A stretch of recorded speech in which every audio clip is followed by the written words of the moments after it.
Alright, in this video we're going to be installing the new throttle body that I had Cooper modify for the new silver truck. This is the old injectors I had out of the RB25 that I was using. These are 750cc injectors. The diameter of the shaft that goes inside the fuel rail was too large. It was actually about 1 mil too large, so I had Cooper take about 1 millimeter off of this diameter size to match the factory hard body fuel rail. So now these 750cc injectors should work. Hopefully the length is about the same. They are within a couple of millimeters. So I'm thinking if I need to space it out from the rail, I'll put washers in between the hardware to space the fuel rail out from the plenum. But it all should work out fairly well. I'm gonna get these hats reinstalled onto the injectors, and then put the injectors in, get the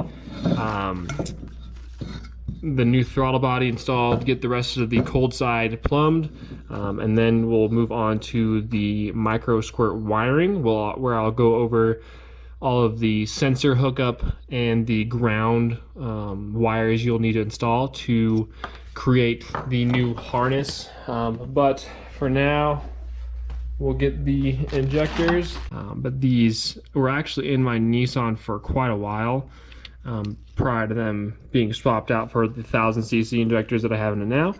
But you can see here they're actually in pretty decent shape. They're a little dirty because there was a little bit of blow by on the plenum last time I ran them, but you can see they're just about the same length. The actual nozzle is a little bit longer, so it's going to be protruding into the plenum a little bit more, which I'm not worried about. But the diameter of the mating surfaces where the O-ring goes is actually the same. If you look at it, you can see the top of the hat is level, and then the bottom of the seating surface is level, and then it has the little nozzle extension, which I am not concerned about. It should plug and play, and then I'll get these wired in, and then I'll go over all of the wiring for the micro squirt.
Oh, look at it. Beautiful. Oh, look at it. Oh, it's beautiful.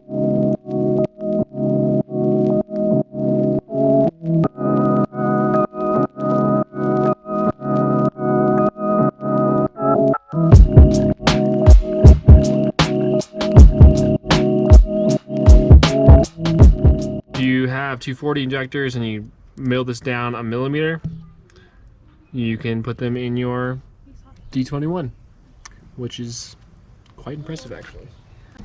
Alright, so now I cut all of the sensors off of the main wiring loom. I left the female connectors on so that I can identify which ones I cut off, and then rewire the micro squirt harness onto these and still have the sensor removable via the clip.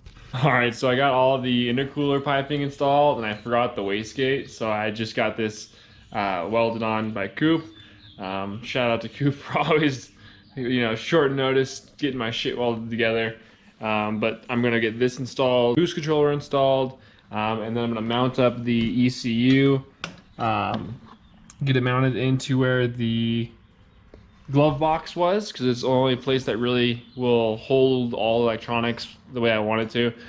So I'll get that mocked up. We'll get the battery installed in the rear next to the back of the cab to get out of the way, and then we'll power on the ECU and start communicating between my laptop and the ECU, configuring solenoids or the IAC, letting it know what map sensor and calibrating some of the sensors. Chinese valve goes on there like so with a V-band clamp. I'm gonna get the fittings put on and then go stick it on and start getting the lines plumbed.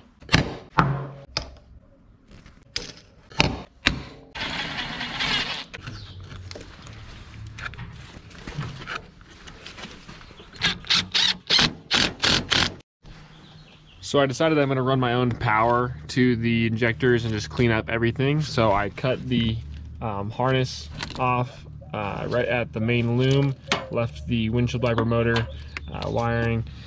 So now I'm going to go over the power board I made for the micro squirt. It's pretty simple as long as you keep everything organized. Alright, so here is the micro squirt power board that I made. You can actually buy a pre-made board off their website. I opted to build my own just for reasons to make it more simple and just try and do everything myself. The main computer, the micro squirt's bolted to this bolted to this cutting board. I ran my powers, my high power, sensor power, and then sensor grounds, and then my main grounds for the injector drivers and all of the computer controls is actually through the main loom and will be grounded through the engine block itself. The top bus bar here with the white and black wires are the sensor grounds. This is going to be for your throttle position, map sensors, and all of your sensitive grounds. You don't want any interference on these, or else you'll have spikes in your sensors that will make the engine run wrong and or not at all. So I separated it the farthest away from the main power as I could. The middle bus bar here is your 5-volt reference, which is going to be a gray wire that says VREF, and that's going to be the power for the sensors. So it's going to be a 5-volt. Do not connect this to ground and or 12 volts, or you will fry the computer. It is repairable, but you don't want to go down that route. This bus bar on the bottom is your 12-volt injector power.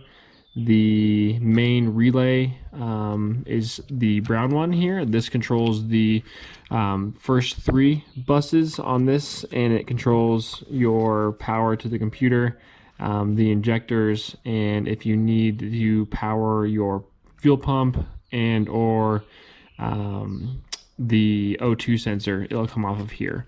This last one down here is just a small 5-volt, 5-amp relay that's controlling my gauges. So it's going to control the my air-fuel ratio gauge, all the cluster and stuff like that.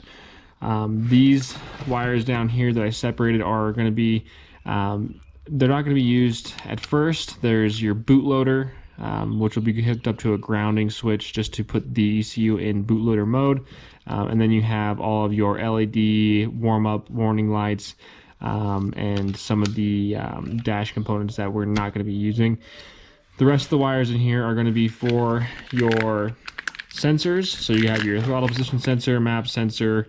You're going to have basically the Hall effects off of the distributor, timing, pickups, stuff like that. Everything we'll be using, and I'll go over more of this when we start to install it into the truck. So we've got the power board installed where the glove box goes. Everything dismounted up pretty easy on the top. I actually had to build little L metal brackets behind this to mate the surface of the dash to the angle of the board. which is pretty easy. Just some screws, put it in place, nothing fancy. I'm gonna run the loom through this hole here and then out the old condenser or the old evap holes through the firewall, and then start laying the loom down and seeing where all of the wires go.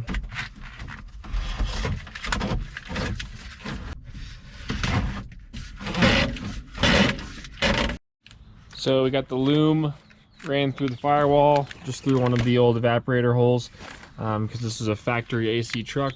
I'm gonna lay the harness in place. Basically, first we'll clean up all these hoses, any of the hoses that we're not gonna be needing, get rid of those. Then lay the harness in place, start connecting all of the injectors. Now that I have the board installed where I want it, I can get the injectors power run from the relay to the injectors and then run back through the ECU.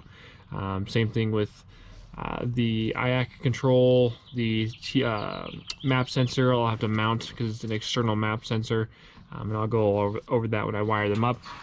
Tap into the Hall effect sensor into the distributor. I'm actually, you don't need to wire everything up since I'm only using the micro squirt to control the fuel and not the spark. So typically if you're only doing the fuel, you only need some kind of RPM pickup, but I'm gonna eventually swap over to coil on plug or some kind of coil system so I can do two-step and have anti-lag, stuff like that.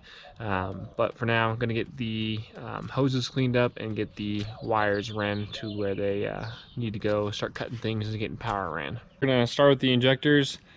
Make sure you have your wiring diagrams and the explanation of each wire. We're going to start with the signal side. So this is going to be the side that grounds out the injector. Going back to the ECU. You're going to need soldering gun, some zip ties, shrink wrap, multimeter, everything to get in there.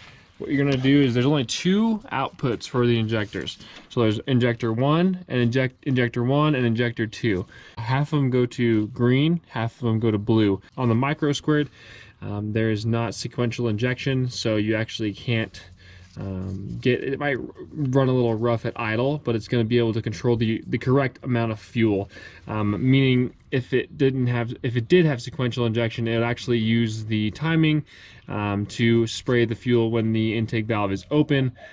With this system, it could possibly spray the back of the valve, which isn't horrible. So the green one will go to 1 and 2, and the blue one will go to 3 and 4. We got the power ran out of the main power board. It's spliced into 4 different wires running to each injector, and then I've spliced the signal switched negative from the ECU to each injector, keeping in mind the length of each wire to make sure that they reach, and when you put a loom on them, they are neatly fitted into that loom. Going to run the engine grounds, which are these two black here. The manual says there's 3, but I only found 2.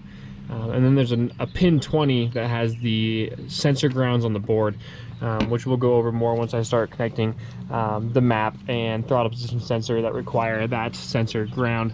But I'm going to get the grounds hooked up to the engine block, clean up the grounds for the chassis to engine, get everything grounded properly, because if you do have a missing ground, your sensors are going to spike and not read properly. Alright, so I got the coolant temp plugged in.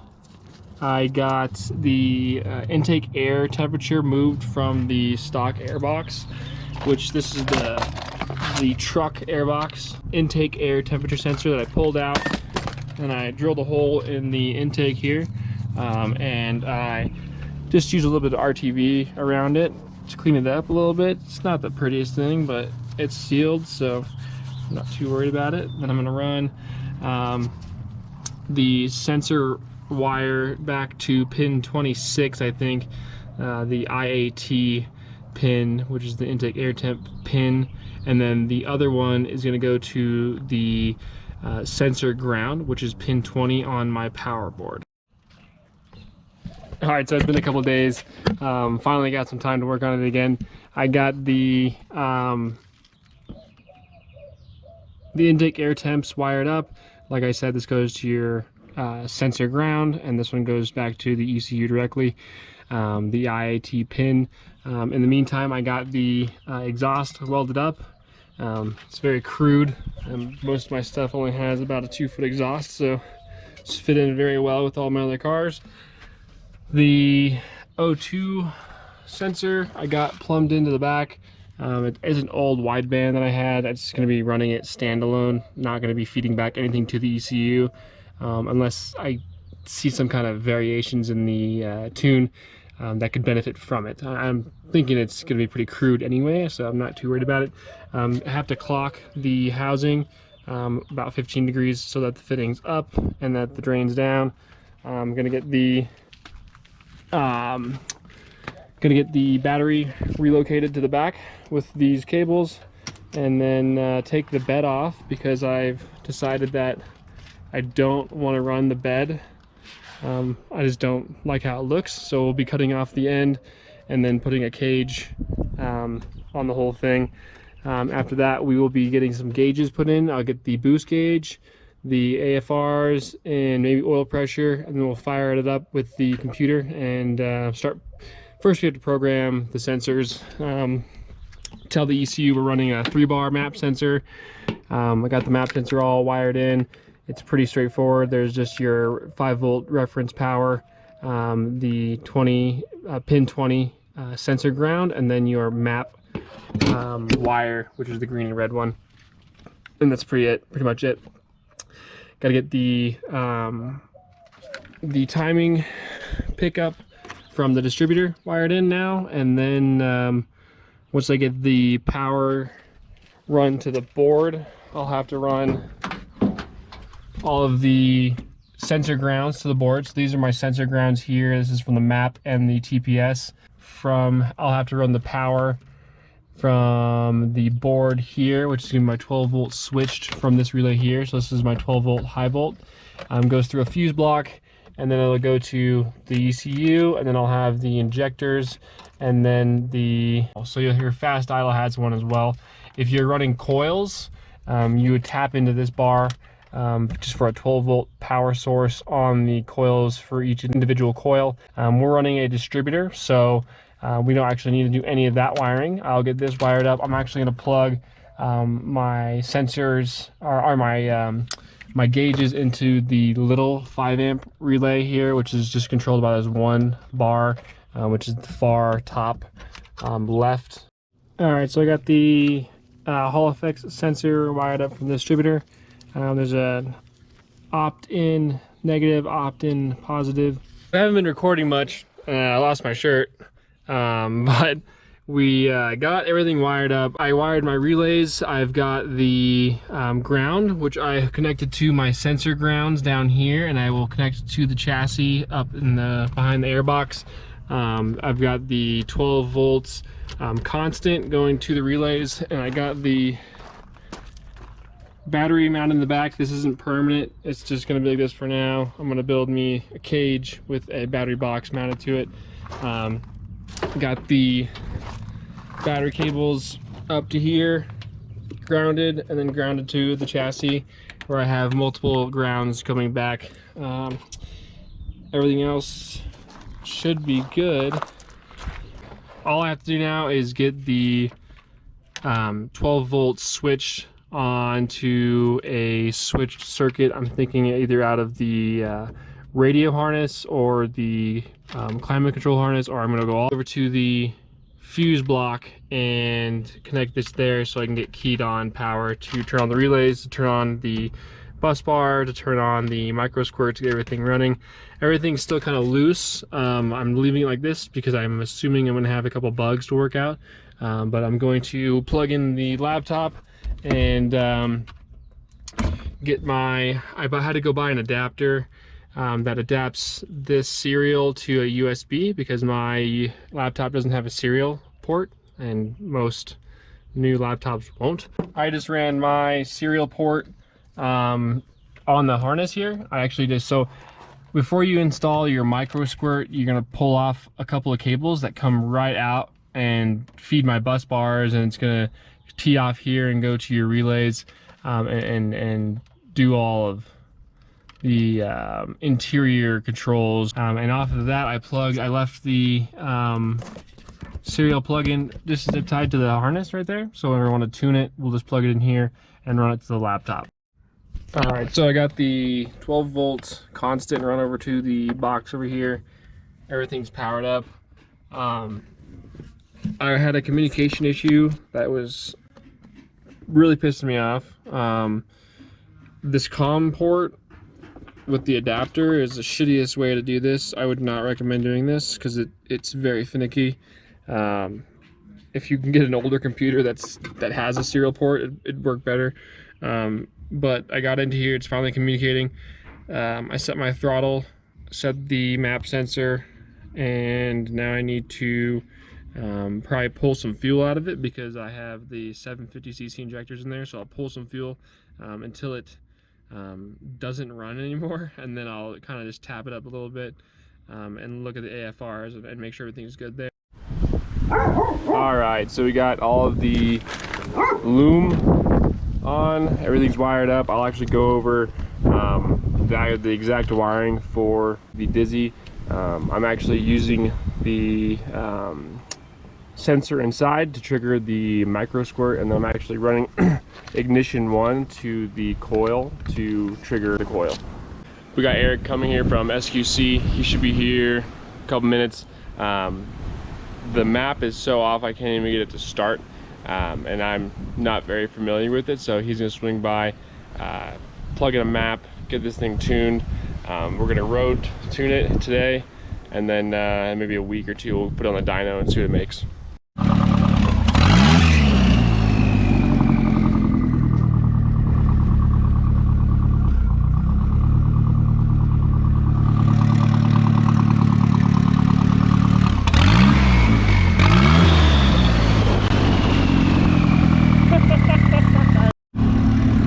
So Eric just got it all tuned in, got the throttle enrichment all good, so the whip back is beautiful. Look at this.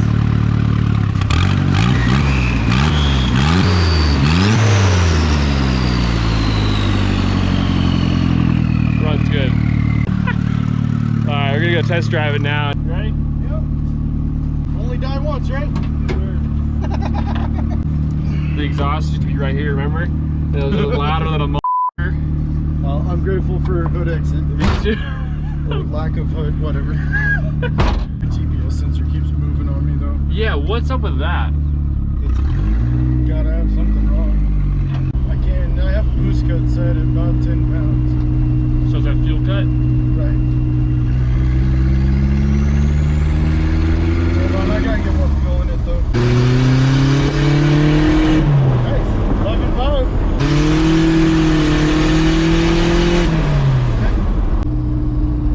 PSI 2.9. So let's hook up that boost control. Okay.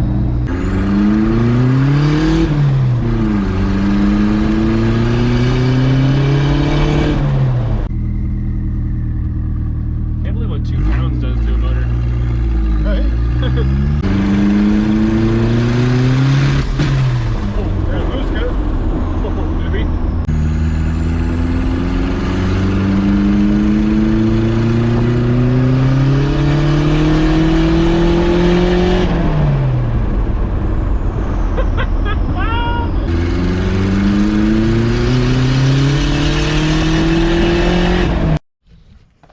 Alright, so the GoPro died when Eric was leaving. Got it all tuned. Everything runs great. But everything's pretty simple. The only thing that I had an issue with wiring this up was the timing pickup from the distributor. All the write-ups online are either for the dual overhead cam, and the single overhead cam is different. I'm not sure, I didn't dig into it that much. The wiring diagrams say to connect the VR negative to the green and black wire off the Dizzy. You have your 12 volt power to the black and white. You have the black wire from the Dizzy to your sensor ground, and then you have the VR negative. That's the VR1 negative that goes to the green and yellow wire. That's your 180-degree pickup. And all the write-ups, they say to plug it into the green and black, which is wrong. Maybe it's right for the dual overhead cam, but on this one it's not. It is going to be that green and yellow. But that'll do it for this video. The next video will be actually driving it, taking it around, seeing what it'll do. I got to get the battery mounted, do a little things here and there, clean up the wiring loom, and zip tie things up. Keep up with your boy. Hit me up, Instagram, Snapchat. Leave a comment, like.